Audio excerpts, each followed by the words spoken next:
Welcome to the Waterfront Rescue Skills module of the American Red Cross Lifeguarding Program. In this module, you will learn skills specific to waterfront lifeguarding.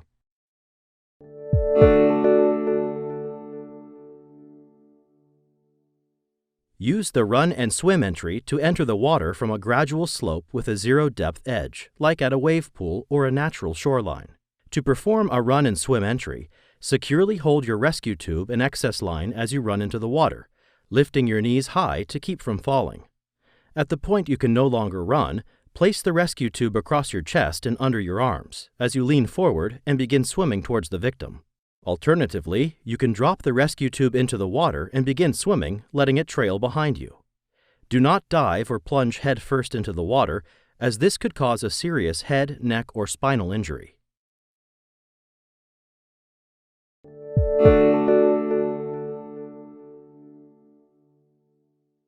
If the victim can walk, use the walking assist to remove them from the water. Place one of the victim's arms around your neck and over your shoulder, grasping their wrist. Wrap your other arm around the victim's back or waist and maintain a firm grasp while you help them walk to safety.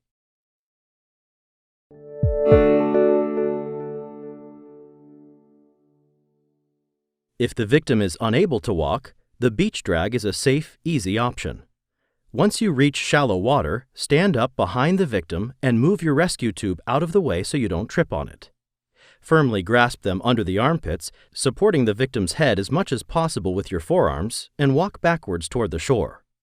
Drag the victim far enough so that they are completely out of the water. Lower them gently to the ground and assess the victim's condition and provide appropriate care. A beach drag can also be performed with two rescuers. Each lifeguard should grasp the victim under an armpit and support the head.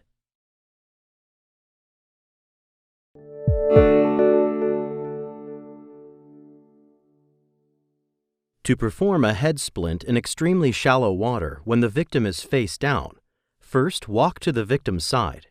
Position the victim's arms alongside their head, squeezing firmly to secure the victim's head between their arms. Roll the victim toward you, stepping above the victim's head and lowering your arm so that their arms move over yours. Your hands will rotate as you turn the victim face up, so maintain pressure. Check responsiveness and breathing from your position above and behind the victim's head. Continue to monitor the victim's condition as you wait for help.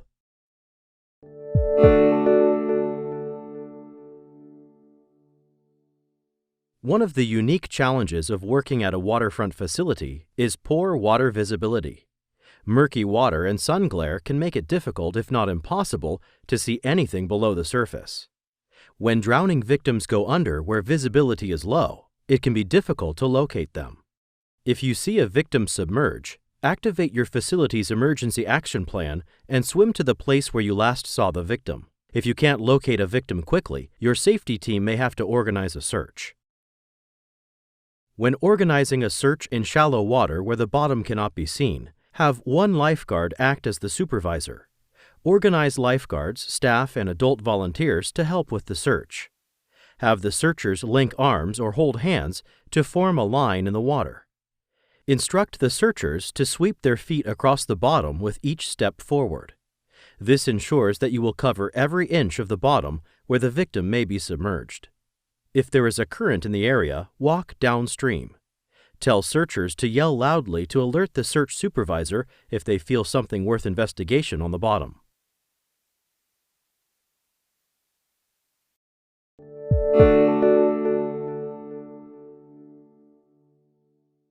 If a victim is missing in deep water, you may need a mask and fins to help with an underwater search. This equipment is not difficult to use, but it does require some practice. Here are the basics. A mask is made of soft, flexible material with a head strap that is easily adjusted. The faceplate should be non-tinted tempered safety glass. Some masks have additional features such as a molded nosepiece or a purge valve. Choose a mask that allows you to block or squeeze your nose to equalize pressure. Fins come with different sized blades. Larger fins are faster, but they require more leg strength. Select fins that fit your feet and match your ability. To check that your mask fits properly, place the mask against your face without using the strap. Inhale through your nose to create a slight suction inside the mask. You should be able to keep the mask in place without having to hold it. Adjust the straps so the mask is comfortable. If a strap is too tight or too loose, the mask may not seal properly. A good fit keeps water from leaking into the mask. Try the mask in the water. If it leaks a little, tighten the strap. If it continues to leak, check it again with suction. You may need a different size. To prevent the mask from fogging, rub saliva on the inside of the faceplate and then rinse the mask before putting it on. There are also commercial defoggers that you can use to keep the faceplate clear. Fins help you swim faster and cover greater distances with less effort. Wetting your feet and the fins makes it easier to put them on. Push your foot into the fin, then slide the heel or strap up over your heel. Don't pull the fins on by the heels or the straps because this can cause them to break or tear. The fins should fit your feet snugly. If they are too loose or too tight, you might need a different size.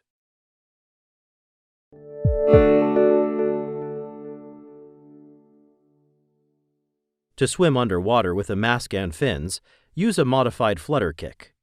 The motion should be deeper and slower with a little more bend in the knees than the usual flutter kick. It's easier to swim underwater using only your legs. Keep your arms relaxed at your sides. In murky water, hold your arms out in front of you to protect your head from objects that may be difficult to see.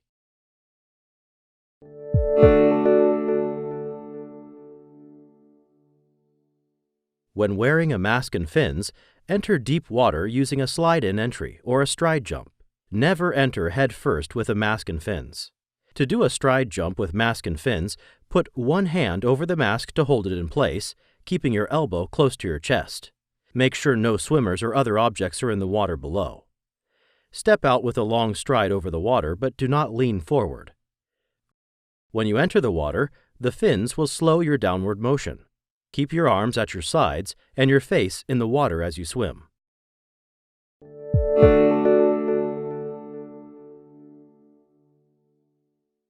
To perform a feet-first surface dive when wearing a mask and fins, position your body vertically in the water. Press down with both hands and kick strongly to raise your body out of the water. Take a breath and let your body submerge. Keep your legs straight and together with your toes pointed. As your downward momentum slows, turn your palms out and sweep your hands and arms up. Repeat this movement until you reach the depth you want. Then, tuck your body and roll to a horizontal position. Extend your arms and legs and swim forward.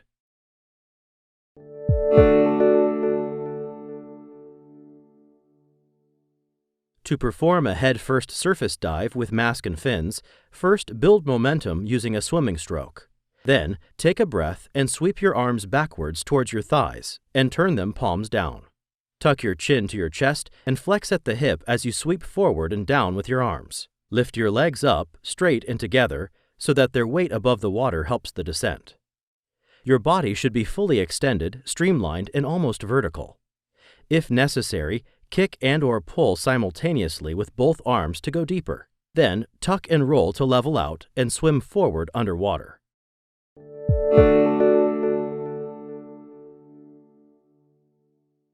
Use a mask and fins to conduct a deep water line search. Only lifeguards should participate in the search for a victim in deep water. One lifeguard is stationed above the water level on a pier, raft, or watercraft to act as a safety lookout. This lifeguard has rescue equipment ready in case a searcher gets in trouble or finds the missing person. Searching lifeguards form a straight line, each an arm's length from the other. On a command from the lead lifeguard, all lifeguards do the same surface dive, feet first or head first, to reach the bottom.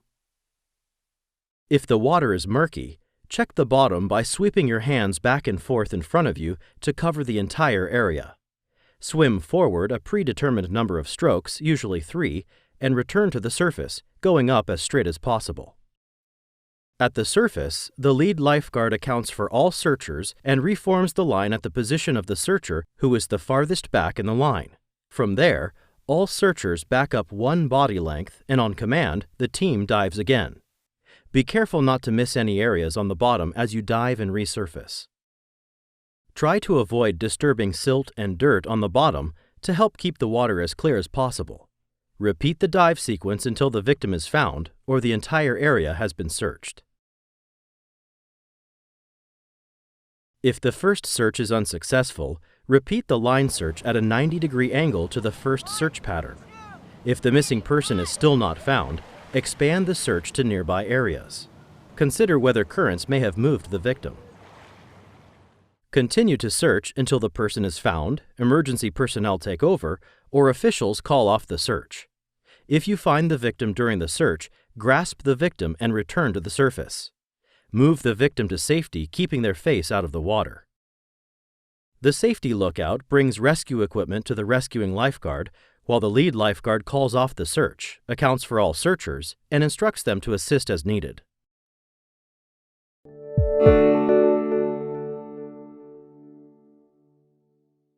Some waterfronts use rescue boards as standard equipment.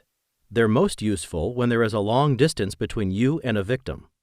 They can hold you and one or more victims. Using a rescue board takes lots of practice in different water conditions to get good at it, but it's a great tool once you've got it mastered. To launch a rescue board, grasp it firmly on both sides at about the middle of the board and enter the water. When you're about knee-deep, lay the board down beside you and push it forward. Climb on just behind the middle and lie face down. Paddle using either a front crawl or butterfly arm stroke. If you need to change to a kneeling position to better see the victim, paddle a few strokes before moving on the board. With practice, you'll be able to launch the rescue board and go directly into the kneeling position.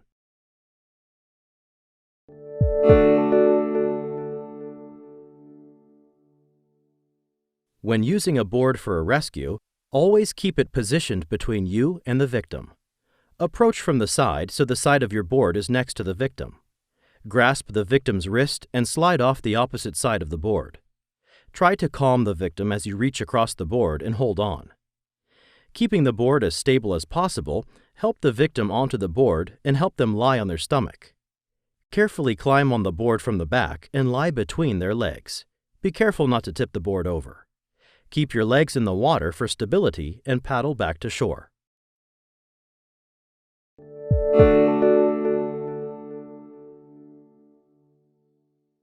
If the victim is unconscious or unable to climb onto the rescue board, approach to the side. Grasp the victim's hand or wrist and, in one smooth motion, slide off the board to the opposite side while you flip the board towards you. The victim's chest should be against the far edge of the board. Without letting go of the victim, grasp the far edge of the board with your other hand. Kneel on the near edge of the board and use your body weight to flip the board and the victim toward you. Catch the victim's head as the board comes down. Pull the victim's legs onto the board so the victim is balanced in the middle of the board with their head toward the front end. Climb on the board from the back and lie between the victim's legs. Keep your legs in the water for stability and paddle to shore.